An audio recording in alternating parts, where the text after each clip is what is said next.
Hello, welcome. It's been a while. I've missed everyone so much. I would like to remind you that every month I have always given this lecture at the South Wing branch in Brasilia as a charitable event for our project Children for Good. This lecture is also for charity.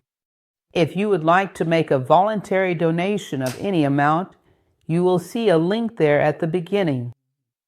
Isn't the project inactive? Actually, it is active. We support families of children staying at home, often without enough to eat. We help with food baskets and provide all support to these families who, like many others, are going through difficult times. If you wish to donate, any amount is welcome. The link is there. I begin by wishing everyone well, that you may be balanced, serene, and not overwhelmed by neurosis in the face of so much contradictory information that has been bombarding us. May you take this moment as an opportunity to develop your own identity amidst it all. Remember what I always say, that intelligence comes from intelligere, which means to choose from within to select the good grain. The greatest act of intelligence is to choose from the vast world of information poured upon us who we truly are. And this is a perfect moment for that. Life has almost compelled us to do so, because if you do not find your own common sense, clarity, and discernment in a moment like this, you will go mad from so much contradictory information, from so many things we do not really know, whether to have hope or not, whether the vaccine is coming or will never come, whether people are dying or recovering. In other words, it is a bombardment that, at times, is more intimidating than informative. I hope that you are conscious, that you are lucid, that you have self-control, and that you are taking this opportunity to develop your inner life. This is a wonderful moment. And also consider that in our daily lives, we are not as free as we might think. Not everyone, for example, has the habit of walking or being in contact with nature. We live in a state of near constant seclusion, from the seclusion of our homes to the seclusion of a workplace, from the seclusion of a workplace sometimes to the seclusion of a classroom, and then back home again. We are voluntary recluses. Now that circumstances force us into this, things have not changed all that much. But simply by losing that daily habit, we sometimes feel disoriented. Notice that, as serious as the virus itself is, so too are the instability and insecurity of your mental health. It is a confined space, a forced coexistence, and often tensions will surface there. This is not a good time to discuss relationships or bring up old debts. This is a time for us to care for one another within the family environment, to help one another to be well. I hope you understand this. From time to time, allow each person to have their own space for solitude, a sub-quarantine, a little corner where people can enjoy their own solitude. To know how to respect this moment when our psyche, so deeply rooted in habits, feels a bit disoriented with 1,000 strange tendencies. At times, it leans toward an excessive and reckless courage. At other times, it leans toward an exaggerated fear. It inclines toward many things that are often unfounded, disproportionate, and which, in the end, can harm us just as much as the virus itself. If we come through this well, we will emerge more resilient, more resistant, with a greater capacity to respond to life. I trust that you are with me, that you will walk this path together with us. We continue to share content everywhere, on YouTube, on Acropolis USA, and across our social media pages. We are constantly providing new content. Stay with us, share your requests, ask for what you find interesting. Follow Content Philosophy in Quarantine, Philosophy as Inner Life, and other programs we are developing. With said, let us begin. Let us talk about topic for today. You think, height of a crisis like this, Lucia speak about Cicero. She could be talking about something more current. I will tell you, Cicero is more relevant than ever. And not only relevant, but absolutely essential. Throughout history, we have been influenced by Cicero. You have no idea how much. Cicero was almost mandatory in Roman education to such an extent that at some point, recently, in one of these past years, a mural was discovered in Pompeii that said, as if in jest, if you do not like Cicero, you are not well. In other words, this was compulsory in boys' schools. It was studied. It was taught from Rome through the Middle Ages. Cicero was a great inspiration for the Renaissance. When Petrarch discovered his letters, he was a major source of inspiration for the Enlightenment. Many leading Enlightenment thinkers were followers of Cicero, as were many philosophers from all subsequent schools of thought. Voltaire said he was a great admirer of Cicero. Martin Luther, he was a great admirer of Cicero. And even in our own time, we can say that no one has surpassed Cicero's ability for oratory marked by elegance and truthfulness, grounded in moral principles, with such a well-structured political thought and such a well-developed humanistic and philosophical perspective. He stands as a lesson for our times, a man of integrity, a man whose genius has rarely been surpassed throughout history. I know no orator expressed with Cicero's eloquence. We haven't heard him, but know his work. He left vast work, much lost, much remains today. And you notice that he not only speaks well, but also speaks about what is good. He manages to reconcile these two things in what we call the perfect classical oratory. This is truly worthy of the orator, which shares the same etymological root as prayer, to speak of that which stirs your soul. In his teachings on rhetoric, and all the instructions he gives on how to speak well, he always places this element as fundamental.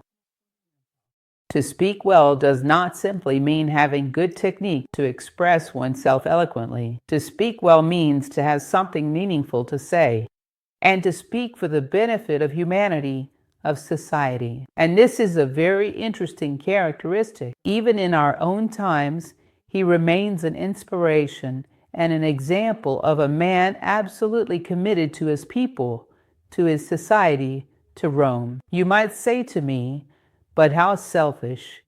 He only thought about Rome. In one of his letters, which I even searched for, tried to recover, to bring to you, but unfortunately could not find, one of the many letters he wrote to Atticus, one of his closest friends.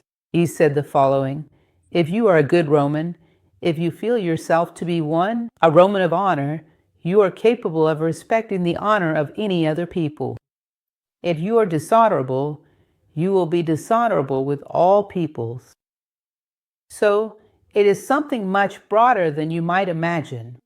We are dealing with a man who possessed very special qualities of character. Shall we get to know more about him? Since our time is short in a live session, I'll share general information. I won't go too deep. I want to get straight to his thought, the most important part. He was a politician, an orator, a lawyer, considering that orator and lawyer were the same thing. The name for lawyer in Latin was orator. That is, he was an orator. He was a politician, a statesman, and a philosopher. There are many people who are unfair to Cicero. They say he only compiles what came from Greece. No, he compiles and adds to it. He digests, works on, assimilates, and adapts it to the Latin world. Cicero has his own ideas. It is not like that. He was a great admirer of both the Stoic school and the Platonic Academy. He went there, met some of its great philosophers, great contemporary academics of his time. You know that the Platonic Academy lasted a long time and was still very much alive in that era. He was particularly an admirer of these two schools of thought, but he criticized the excesses of both, pointing out disagreements. He didn't just assimilate, he dialogued with these traditions, offering his unique and interesting perspective worthy of consideration. I, who am a great admirer of both schools of thought, at times found myself agreeing with him. Cicero's view at this point is more sensible, more appropriate, more grounded. He said, among other things, that I find beautiful that Socrates was magnificent, but that one cannot, for example, disregard Cato, because Cato is the shadow of Socrates in public life. Cato is the one who lives all the ideas of Socrates. Not that Socrates did not live them, but Cato. He was a practical man. His life demonstrated Socratic philosophy. He said nowadays Romans hardly incline toward philosophy. It is necessary to have people who live philosophy, so that others can see philosophy through the conduct of human beings.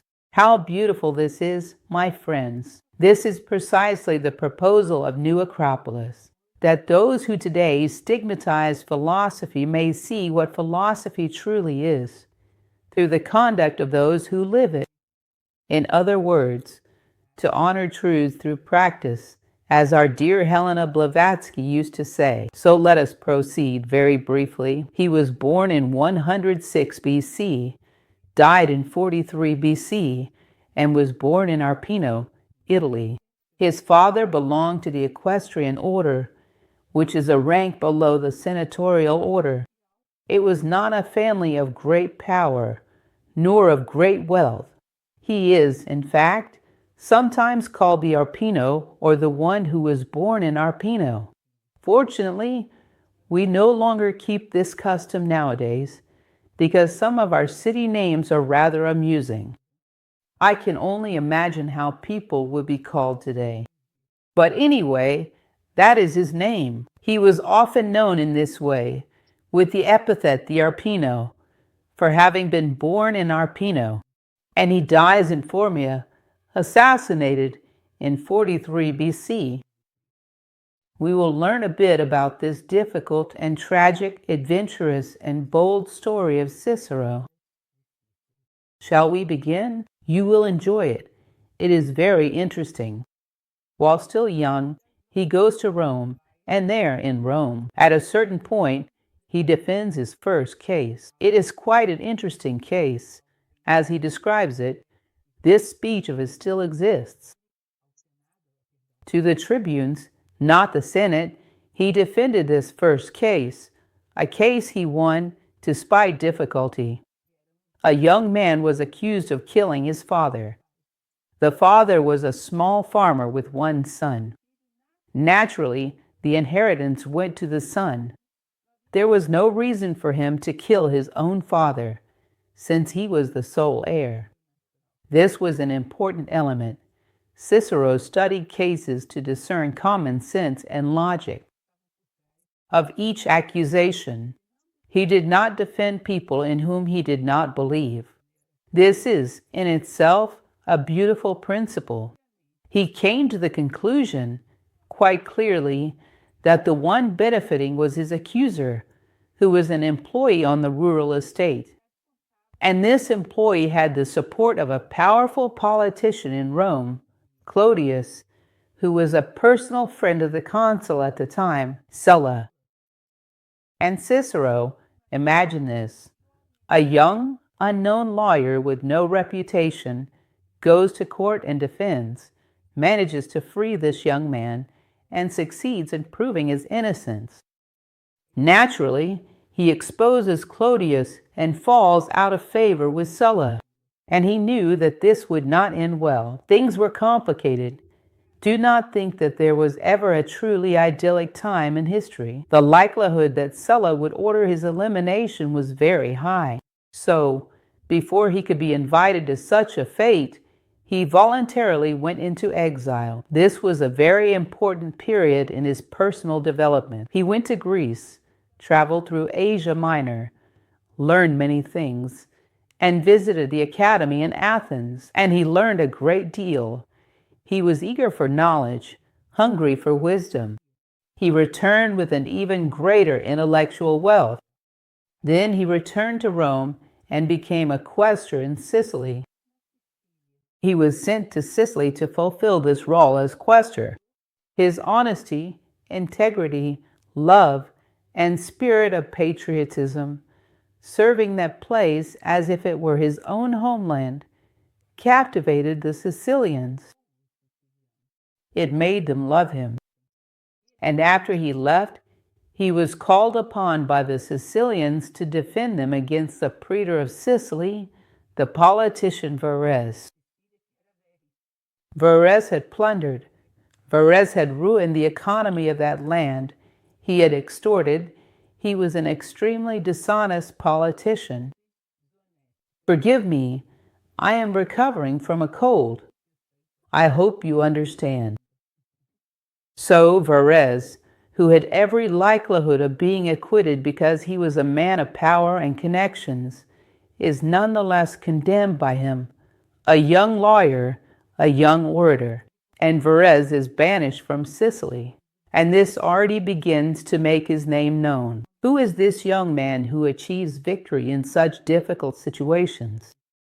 He was a scholar. He had philosophical arguments. He had the ability to bring together many things. In his treatises on eloquence, he speaks about how to include philosophy, to add a touch of healthy humor, to vary all the elements, but always to focus on the truth. You will also see that there is a treatise of his, De Finibus, from Seneca, in which he says that an orator, a jurist, must never lose sight of the truth. One may use all the embellishments that good oratory and eloquence require, but must never lose sight of the truth. Well, soon after, a bit later on, he delivers his first significant political speech. He went on to deliver many, many speeches. A brilliant orator, he gradually earned a name for himself in Rome. In 62 BC, the famous Catilinarian orations took place. Catiline was a highly corrupt politician who ran for consul alongside Cicero himself. He was defeated, harbored hatred towards Cicero, and plotted a rebellion to bring down the Republic. In my own reflections, knowing a bit about Cicero's work as I do, I believe that Cicero's anger was more due to Catiline's attack on the Republic than any personal affront against himself. Then, Catiline is unmasked by Cicero before the Senate. Some senators, in fact, were his accomplices. This shows us that the political problems we face today, corruption, misconduct, and disputes, are not new in history. Human beings are very complex. Often, people think more of themselves than of the collective, and for Cicero, this was a cardinal sin. And so he delivers the famous Catilinarian orations. You may have learned at some point in school, at least in my time, I learned the beginning of the first Catilinarian oration. How long, Catiline, will you abuse our patience? And with great tact, even though it was clearly proven that Catiline had even ordered his assassination the night before. And he manages to protect himself, manages to escape this assassination attempt. He still insists that Catiline should leave the city voluntarily. He did not want, if he had incited at that moment for Catiline to be assassinated, to be killed, to be executed, he probably would have succeeded. But instead, he asks that Catiline voluntarily withdraw from the city. And Catiline does not hesitate. The very next day, he leaves. But his followers, those men who were his accomplices, continued plotting and weaving schemes within Rome.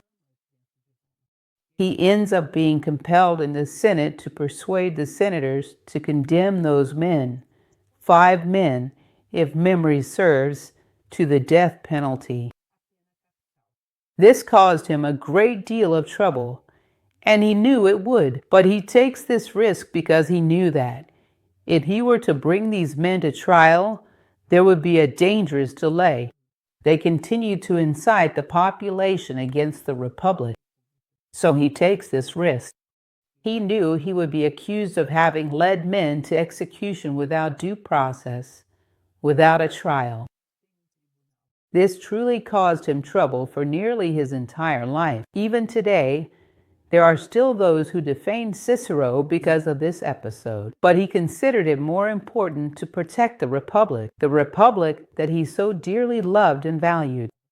In his letters to Attilius and his brother, if memory serves, they ask, why defend an institution so riddled with dishonest politicians?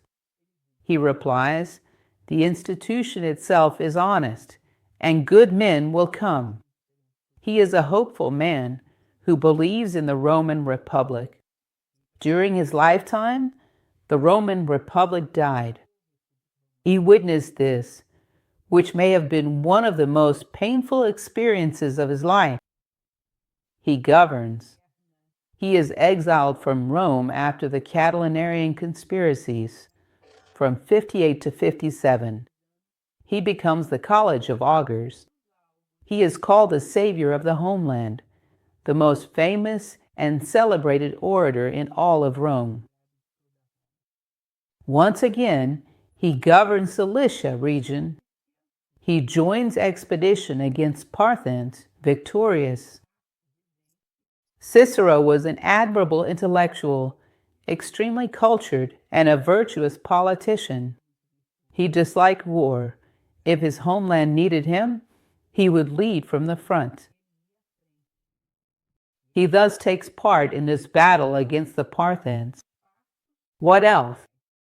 At this point, there is the issue of the first triumvirate, which consisted of Caesar, Crassus, and Pompey. At a certain moment, Pompey, who was an optimist, just like Cicero himself, what was an optimist?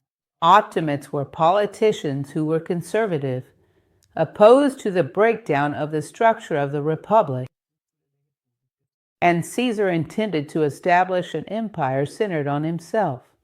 He was called a tyrant and did not hold such great admiration for politics. So Cicero turns against Caesar and sides with Pompey. It is remarkable because when Caesar then fights at Pharsalus and wins, Pompey, Cicero says, falls into disgrace. But Caesar forgives him and calls him back. Interesting fact, the first triumvirate, 3 consuls governed, Caesar, Crassus, and Pompey, met 4. Cicero was 4th. He invited by Julius Caesar. For detractors claimed he a lover of power, he refused consuls Rome. Do you know why? Because he believed that it would bring about the end of the Republic, and he did not want to take part in anything of that nature. He was always searching for a politician who supported the Republic. He definitely did not like Caesar. Curiously, Caesar liked him very much. There comes a certain moment. If I am not mistaken, Petrarch mentions this. It is very interesting that this fact is documented. It is said that Caesar declared, "Far more than my territorial conquests, what truly matters to Rome are the conquests of the spirit achieved by Cicero." Imagine what it means for a general who dominated a significant part of the ancient world to say such a thing, and to say that Cicero's achievements for the spirit were far greater for Rome than his own. He truly admired Cicero, but Cicero never liked him. This is a complicated enmity. So, shortly after, in 44 BC, Caesar is assassinated. Cicero, who did not like him, considered that this would be a relief for Rome. Well, now let us return to the Republic. But it was not so easy. The second triumvirate emerges, which is Lepidus, Octavian, and Mark Antony. Before the second triumvirate was formed, Cicero did not like Mark Antony. He would say, "This citizen, if he takes power, he will become another Caesar." And Octavian was Caesar's adopted son, naturally his successor. But Mark Antony wanted power for himself. So he is tremendously bold, Cicero, because the political moment that follows is uncertain. What will happen there after all that? What happens is that he goes to the Senate, to the orator's tribune, and delivers a series of highly aggressive speeches, masterpieces of brilliant construction, known as the Philippics, which utterly destroy Mark Antony's reputation. This infuriates Mark Antony. What happens next? Octavian forms the second triumvirate with Mark Antony and Lepidus, agreeing to let Mark Antony draw up a list of opponents, ordering the execution of everyone on it, and accepting Cicero's inclusion. Octavian himself later said he never forgave himself for this. In fact, he took it as a moral duty to care for Cicero's son for the rest of his life, because this was truly unforgivable. He was disloyal. So, Mark Antony orders that Cicero be pursued wherever he was. Cicero had fled and was planning to cross the Mediterranean. He was captured and executed, and his head and hands were displayed by Mark Antony at the rostra in Rome. With all his hatred, he wanted to display the head and hands of the one who had written and spoken against him. It was an immeasurable loss. He died nobility. When he realized he had been captured, he offered himself to his executioners with full dignity, never losing his self-respect or his sense of honor. He died as a citizen of Rome, which was one of the titles he cherished most. Friends, I find this profoundly beautiful because today we often get confused about these things. Some say, to be a patriot is to be selfish. I am a citizen of the world. I reiterate Cicero in his letter to Atticus. If you don't love your land, you won't respect anyone else's. It's about having regard for this corner of the world where you've been given the chance to live your experience. I'm saddened by those who dislike their city, who don't appreciate their country, and they repeat that old refrain. Brazil is hopeless, my city is hopeless. With this mindset among its inhabitants, it truly will be hopeless, because it is a land like any other land in the world. It is all earth. The world does not truly know borders. They are artificial. Borders were invented by us. And it is from the love and respect of those who came into the light on this piece of land that its dignity is born. Cicero was absolutely opposed to any man from any land being disloyal to his nationality or failing to uphold this duty of honor to his homeland. He said that this is a fundamental condition for respecting the homeland of others. I had the opportunity to travel throughout Brazil. I have lived in wonderful cities. And many times I saw residents saying, "This place is not good." In my own Brasilia, I see people saying this. They are wonderful, every single one, each different, but every place I visited wonderful, and they have profoundly marked my life. Well, what more to say? Murdered in Formia, his head displayed on the speaker's tribune, thus ends the story of a truly great man. His last work, On Duties, is curious because even critics say it's not as elaborate or refined as others, written in Formia, with Cicero expecting to be killed at any moment. So, he did not have time for all the careful elaboration in this treatise on duties. He was like a sculptor. I am somewhat reminded of a poem by Olavo Bilac. In fact, where he describes how he composed his poems. He sculpted his oratory in the most beautiful way possible, so much so that it resembled a perfect statue. And with On Duties, he did not have time to do this in the way he liked to do. However, we must agree that this is one of the treatises, if you look at history, that has most profoundly impacted the human imagination. When Gutenberg invented the printing press, the first book to be printed was the Bible. The second was Cicero's On Duties. Did you know that? Cicero's On Duties. So it is indeed a very special book. We'll cover passages. His work comprised 88 speeches. They have been lost. Some may have been destroyed by Cicero himself or a contemporary to protect him from political upheavals he was exposed to. But so, we still have much of his work. We have 50. 38 of Cicero's speeches. 6 treatises on rhetoric. For those who enjoy studying the history of eloquence, it is impossible to overlook Cicero. Quite simply, throughout history, many great individuals have said that Cicero has often been imitated, but never surpassed. Once again, I agree. What he creates is truly a work of art. His careful attention to words ensures they are precise, clear, poetic, and at the same time, powerful. He takes care to use art and beauty to break down the resistance of those who listen to him, but always with absolute fidelity to the truth. Thus, he wrote 6 treatises on rhetoric, 5 treatises on philosophy, and 774 letters. Of these, I cannot tell you the exact number, but I believe around 300 were addressed to Atticus, his lifelong friend.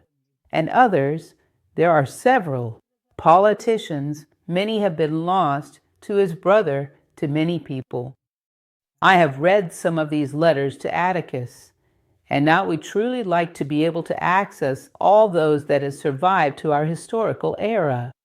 But I have not managed to do so. I haven't been to achieve. I have read some, and they are beautiful. So, as you will see, it is a voluminous body of work that has reached us. It that after Cicero died, the persecution ceased, and he was unanimously embraced by the world. In our historical moment, both East and West recognize the value of Cicero as a figure who marked a turning point. So let us proceed.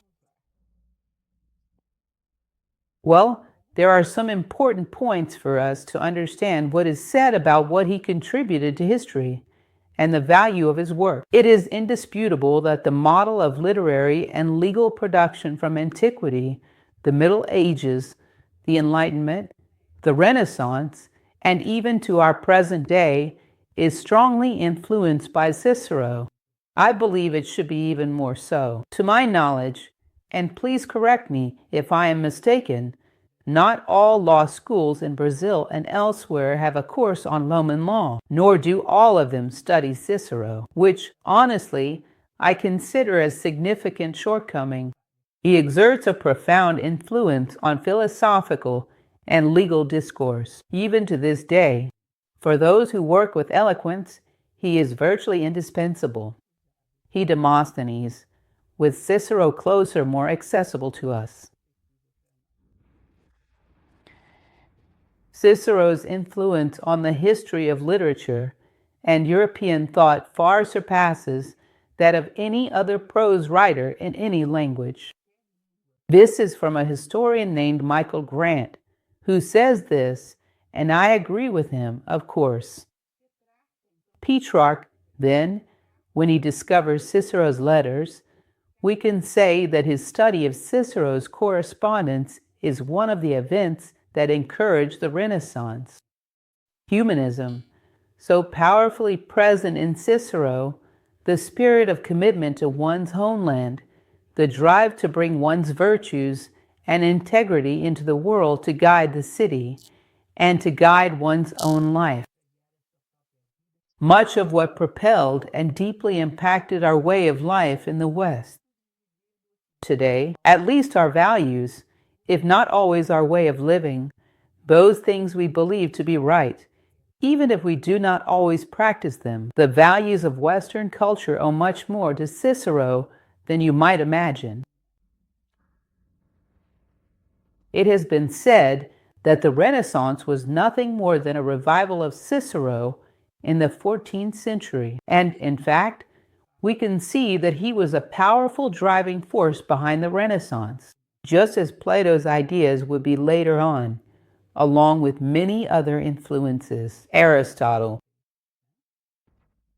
had a strong impact on Enlightenment thinkers.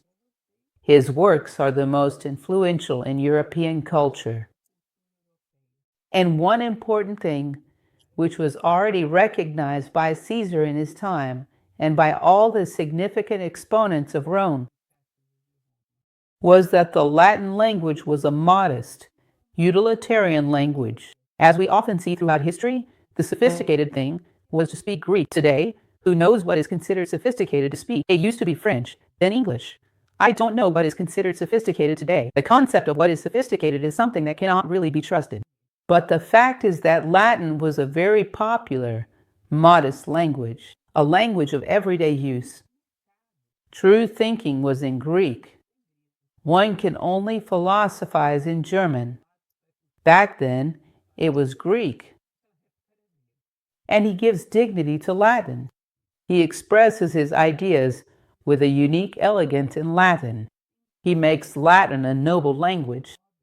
He grants Latin the status of a language of thought, a language for thinking people, intelligent, with values. In other words, he gives prominence and importance to Latin and projects it into history. What else do we have here that is important? I have already told you that he was the first to be published after the Bible by Gutenberg, and he was admired by Erasmus, Martin Luther, John Locke, Voltaire.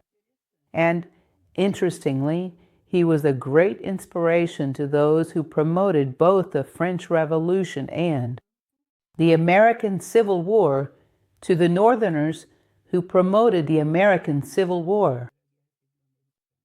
The entire formation of the United States, not just the Civil War, but the whole process of the country's formation, the War of Independence, you will see that the leaders, the main figures, loved Cicero, and later on, in the same way, Benjamin Franklin loved Cicero. In short, he is a figure to whom it seems that everyone who took on the role of guiding the paths of humanity turned for advice, and rightly so. I believe that what we need in our current historical moment is perhaps for statesmen to once again seek counsel from Cicero. They are excellent pieces of advice. What's interesting? Let's discuss the main ideas so you understand. Then we'll discuss some of his thoughts. I won't take many. Let's begin. He spoke of morality as the science of living well. He said that there is a boundary between ideas and reality, and that necessarily ideas reach reality filtered through morality. The formation of a person's character, good morals, makes him a vehicle through which celestial, divine ideas arrive in the world. Thus, he is a first-rate moralist. His moral philosophy is extremely strong. It is not about me. He had Stoic teachers. He met Panicius, Posidonius, brought Stoicism to Rome, and others. He admired Stoicism, as it is an important moral philosophy, perhaps most important. In terms of political ideas, he is a defender of the Republic, and in a certain way, he used to say something very beautiful. To the senators, in one of his speeches, he said the following: "You, who are elected by the people, do not believe that. The people hand you the reins, so that you may rule them like a flock. On the contrary, it is you who become servants of the people. The people have not lost their freedom. It is you who have lost yours. You no longer embody a mere human being.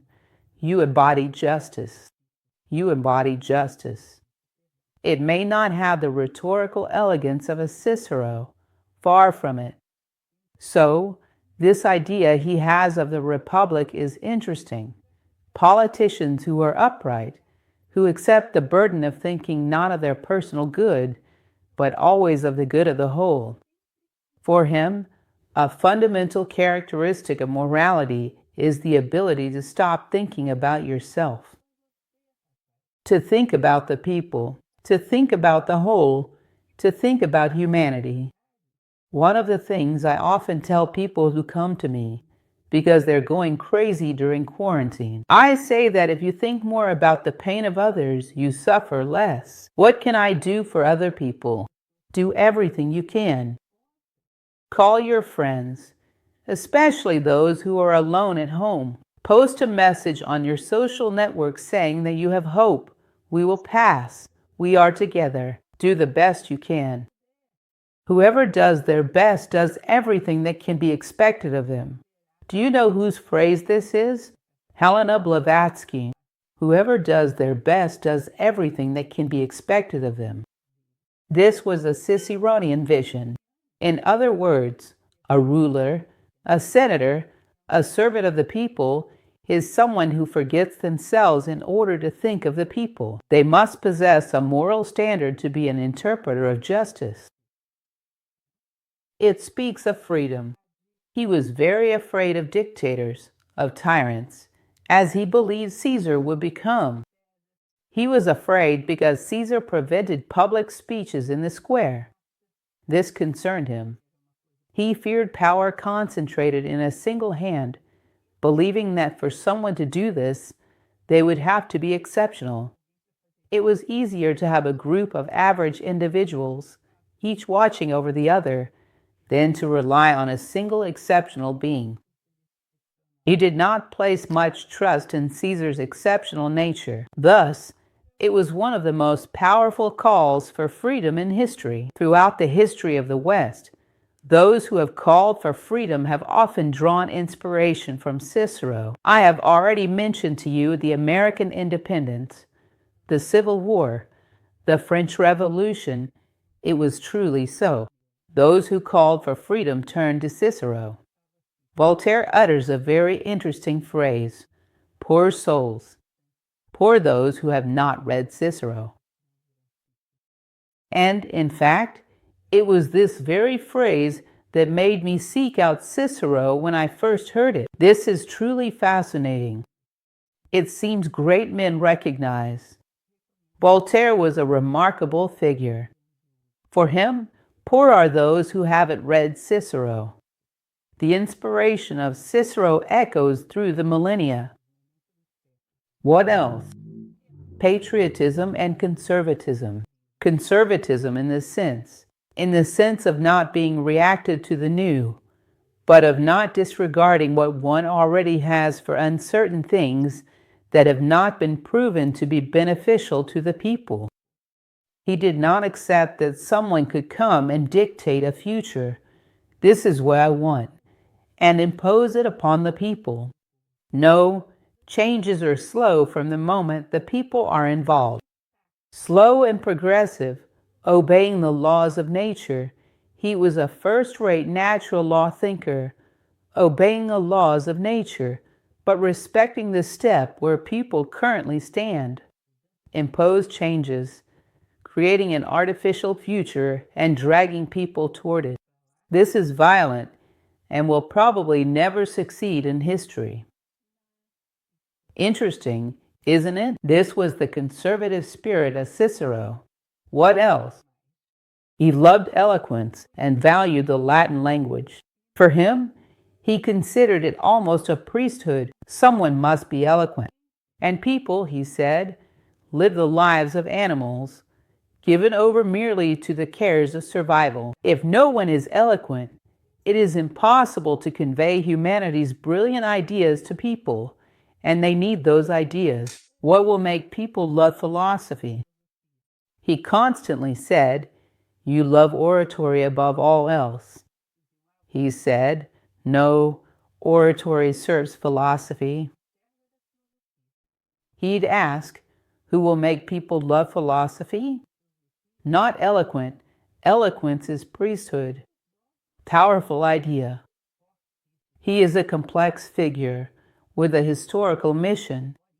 It's wonderful. We remember a human can be this great. We lower ourselves to the least common denominator. I detest to bring humanity to the lowest level. We had a Cicero. In other words, this possibility exists within human nature. We must believe in humanity. What else? Love for philosophy. Here is something very important about him: the opposition between utility and honesty. He would say, "Don't come to me with that story." You see, it's as if he were combating Machiavellianism centuries before Machiavelli even dreamed of appearing in the world. Don't come to me with this idea that what is useful is the same as what is good. He says many times, what is useful is dishonest, and utility that is not connected to a humanistic purpose, that is not connected to a divine purpose, that is not connected to the good. He draws much inspiration from Plato. It is no coincidence that he has two books whose titles are practically identical to Plato's works, such as, for example, The Laws and the Republic. He greatly admired Plato, so he would say, "Don't come to me with that talk. There are treatises, not dialogues. Pardon me, he does not write dialogues. Treatises in which he addresses this subject. Don't come to me with this idea that utility is superior to honesty. You have to know, useful for what and for whom? Eliminating a person can be useful, but useful for whom? Useful for an integral human nature? Useful for the well-being of the state? Well-being in the sense of bringing people closer to the good that is proper to them, to the virtues? This is the only utility by which things are measured. Honesty prevails over utility, never other way around. Utility doesn't guarantee goodness. He constantly defends the idea that ends justify means. I am a humanist. I want humanity's well-being. I have the moral right to do anything, as my goal is noble. Ends consistent with means, or else you will not reach those ends. To reach them, it's necessary to use means. I will not move forward by taking 50 steps backward. So you will end up making it your goal to go backward. This is obvious and proven throughout history. He struggles against utilitarianism, which after the 17th century became strong in England. He has a very strong opposition to utilitarianism. It's interesting because his exposition on this subject is so comprehensive that people should have read it and never again embraced utilitarianism in history. But that's not the case. The greatest evil of humanity is forgetfulness, As Marco Merlin used to say, many times throughout history, even in our current era, people are still utilitarian. Utility is disconnected from the human ideal, goodness, and honesty. We keep falling into this trap. Even though Cicero had already exhausted this subject because he discusses it so thoroughly, he leaves nothing unsaid on the matter. Curious thing. Have we learned nothing? How is that possible? An author whose name escapes me said humanity's greatest ills is our present is completely disconnected from yesterday. Our history lacks continuity. We have learned nothing. So, do we have to start from scratch with every generation? This is madness. Well, what else did he talk about? The defense of virtues, as the guide defines for you, as the treatise defines for you, or of the ends. This too is something truly inspiring. It's one of my favorites, along with the Dreamer. What is it called again? The Dream of Scipio. Yes, forgive my lapse in memory.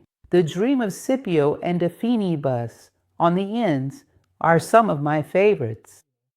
This dialogue speaks about this throughout. Set your ends. Your ends must be rooted in human virtues. Your ends must be in the fulfillment of natural laws, voice of the gods manifested. It was a polytheistic structure.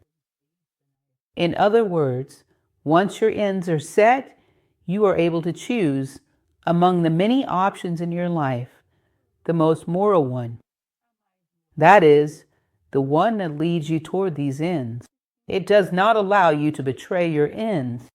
Without ends, the means become uncertain, and the human being loses discernment. Therefore, to establish a human end, a worthy end, grounded in values, founded upon natural laws, expression of God, and not to stray from that end. This is something I mentioned in various lectures, but I reiterate it, and I did not realize how much this was the case, Ciceronian.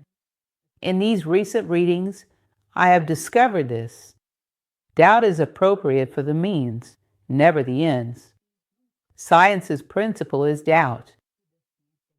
Look, Einstein doubted 1,000 times about which equations to use, which paths to take, but he never doubted that he was a physicist and that he wanted to reach certain answers.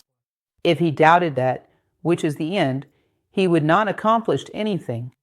He would hesitate, moving one way then another, and one direction would cancel the other, and he would not move from his place. So it is with human life overall. Set your ends, human ends. Measure the usefulness, the truthfulness, the appropriateness of your actions by the relationship they have with that end. This is fundamental. He also used to say, the defense of virtues as a guide. As we have often discussed, he is a great advocate that the purpose of human beings should not be to possess things or hold positions, but to possess virtues. This is the most fundamental objective of human life.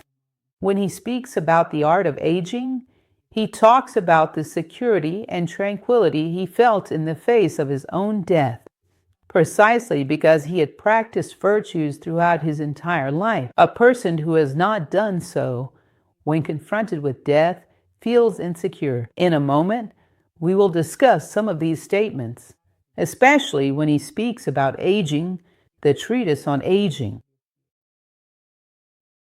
Natural law is positive law. He speaks often about human law, which does not conform to the laws of nature. From where? With what would it conform? He presents a disjunction I find interesting. He's fond of it. Stoics masters logic. He, in his speeches, demonstrates he is a master of logic. He said there's only one disjunction. If human law doesn't obey natural law, it obeys those who enact it. It invalidates itself. Human law should be an adaptation for humanity of natural law, which is the very voice of God, the very expression of God. So, what is a jurist, a tribune?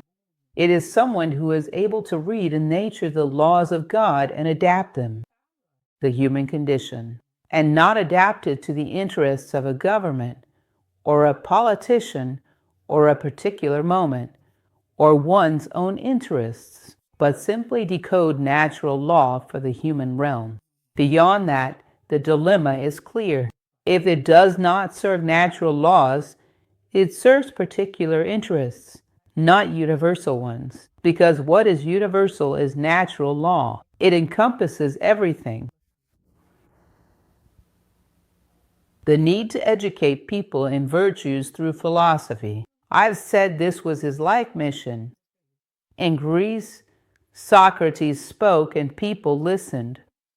Today, even with my eloquence, speaking only philosophy, I'll have no audience. Romans trailed Greeks. He saw it as a mission to bring philosophy back to Rome. And for that, he considered eloquence as an object, as a necessary intermediary. That is why he considered himself its priest. So he placed enormous value on philosophy. Unfairly, they call him a compiler. He's not a compiler. He's a compiler, a commentator, and offers his own interpretations. I will even share one of them with you. Our time is short, so let's discuss a few quotes. We'd need about 2 hours to talk about all the quotes I selected with details. No sphere of life, whether public or private, whether of a domestic nature, dealing with individual matters or bilateral agreements, nothing is exempt from obligations or duties. In cultivating them, the full honesty of life is established. Neglecting their values leads to baseness. Wherever you are, in no sphere of life, it is a redundancy. That is, nowhere at all. You are never exempt from your obligations and duties as a human. A human who draws an artificial line. On this side, I am human. On that side, not. Convenience with no roots in your character, not real nor valid. Such a person easily lets their mask fall, revealing the brute beneath. You might say, but what understand, these matters are on our plate today, our daily recipe. Week happened. An incident. In Brasilia, 42 kittens locked in a place, left to starve. With an animal protection group in Brasilia, I tried to help get in and feed them. I received a flood of criticism. We live in difficult times, and she thinks about kittens. Humans suffer, and she thinks about kittens. I wonder, philosophers are a peculiar breed. They reflect on these things, compassion for humans or animals. We draw a line to compassion. You can be for human beings. Would true compassion accept such a boundary? Such a customs barrier? True compassion consists in every pain that appears before my eyes. It becomes my concern. Compassion only on this side of the line, not beyond it. For me, that is quite Ciceronian. That is a compassion of convenience. And it's interesting, because this kind of criticism is curious. I have been a volunteer for 31 years, working for humanity. Then, sometimes, I'm not saying it's always like this, but it can happen. A person who is living comfortably, watching life from their sofa, when I do an act of charity for an animal, comes to tell me that I am not being humanitarian, that I am not being a humanist. Well, this person who criticizes me must be a great humanist. I find that very amusing. I was reminded, because it happened this week, of the dividing line Cicero speaks of. On one side, virtue, on the other, nowhere. A virtue of convenience. In other words, wherever you are, at home, outside, in public life, in private life, what should prevail? Obligations and duties. No place exempts you from this. Otherwise, virtue is just a mask. It is not truly your skin, not truly your essence. It is a mask. This is about duties. Even those who are devoted to research and the pursuit of knowledge is suddenly informed of imminent danger and divisions within their homeland, and if it is within their power to come to its aid, must abandon everything, even if they were in the midst of counting the stars or measuring the dimensions of the universe. In other words, the citizen is engaged. It may be something grand, like counting the stars or measuring the dimensions of the universe. If someone says, "Look, your homeland is in danger of attack, of division, and it is possible for you to come to its aid," you drop everything and go. Do you know why? It is a matter of honor and integrity. The veneration of ancestors, upheld by these traditions and not practiced, reverence for our homeland, our ancestors past. Gratitude, a venerable virtue, east-west. Cicero of his tradition. And he says, well, whoever is not grateful to the land that nourished and sustained them, and that will receive them at the end of all things, is not someone you can trust to be grateful to you, no matter what good you do for them. Such a person is not capable of recognizing the debt they owe to life, to their homeland. In other words, it is a fatal danger, one that demands that all those who are worthy lovers of the earth as a whole, and the particular piece you have been given to inhabit, stand vigilant. When your land is attacked in any way, not only physically but also in subtle ways, or when your land is at risk of being divided. How timely this is, my friends. This Cicero is quite inconvenient, isn't he? Because he is the Pope and saying things that we don't want to hear. Inconvenient, but necessary. Let's go! Evaluating what is useful as superior to what is honest. Comparing the two dimensions on the plane of doubt. Nothing is more vile and harmful. Once again, about duties. The question of usefulness, which I have already discussed with you at length. Look how beautiful this is. To increase one's wealth at the expense of another's loss is far more contrary to nature than death, poverty, pain, or any other discomfort. Notice why death, illness, and pain are things that you simply cannot avoid throughout life. Who can go through their entire life without experiencing death, illness, or pain? This even reminds me of Buddhism. Now, worse than a body that suffers pain, worse than a body moving toward death, worse than a sick body, is a body in which one hand decides to kill the other. This is absurd. When one hand decides to steal the vitality from another part of the body, decides to kill it, enslave it, cut off its circulation, this is madness. This is not natural. What doesn't follow natural laws doesn't follow divine will. What the Indians call dharma. So, this is against nature. It is a heinous vice, when a body turns against itself. And this is the most complicated. It is not foreseen by nature. In the act of punishing, do not let anger command, but rather equity. Still on the subject of duties, we have already discussed this when we spoke about the Catilinarian orations. He had been the target of an attempted murder the day before, and on the following day, he asks Catiline to withdraw. Instead of advocating that the senator sentence him to capital punishment, he justifies, tells 1,000 stories, but in truth, he was truly compassionate in that moment. Later, he could no longer be. Imagine the self-control required to give someone the chance to escape. He constantly speaks of special beings, senators, whose name comes from senas, meaning elders, wisest.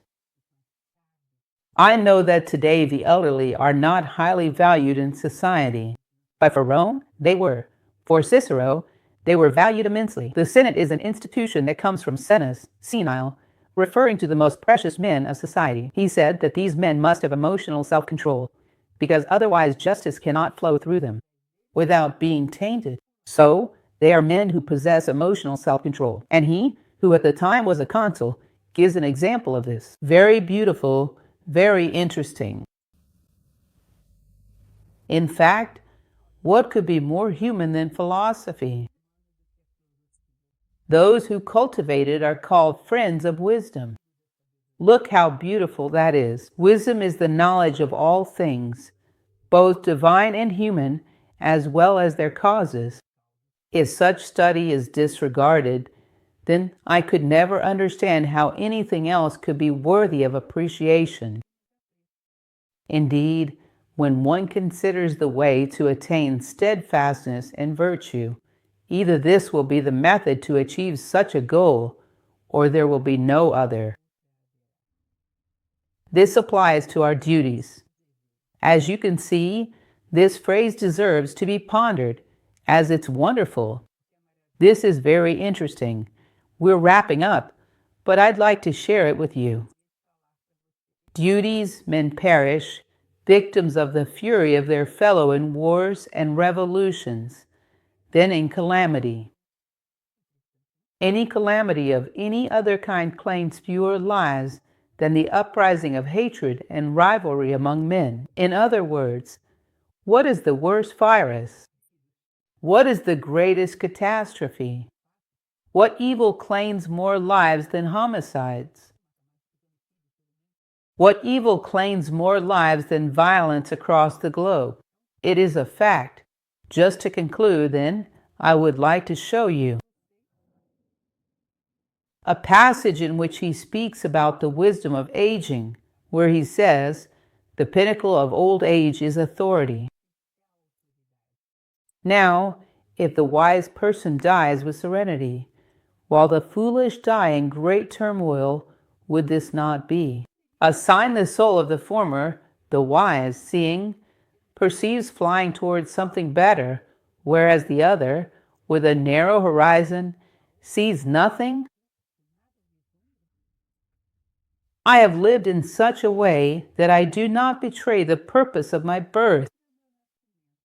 Moreover, I depart from life as if I were leaving an inn and not my own home.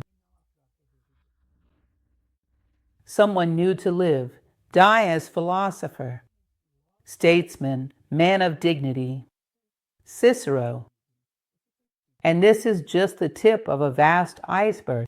I would like, perhaps, to give you a bit of a shake so you realize how much we have to learn from the past. What a treasure, as Voltaire would say, and I repeat, pity those who have not read Cicero. This is my message for you today.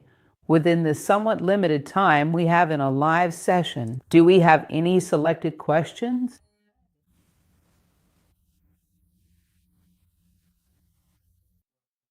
Our time is short for questions. For those wishing to donate, a link is available on the South Wing page, also shown on South Wing's Instagram and YouTube. To donate to the Children for Good project, you can donate. On Monday, I will do a live stream where I will be discussing harmony. We need harmony. That's it, everyone. A big hug to you. Stay calm. Stay with yourselves. You will be in good company. Thanks.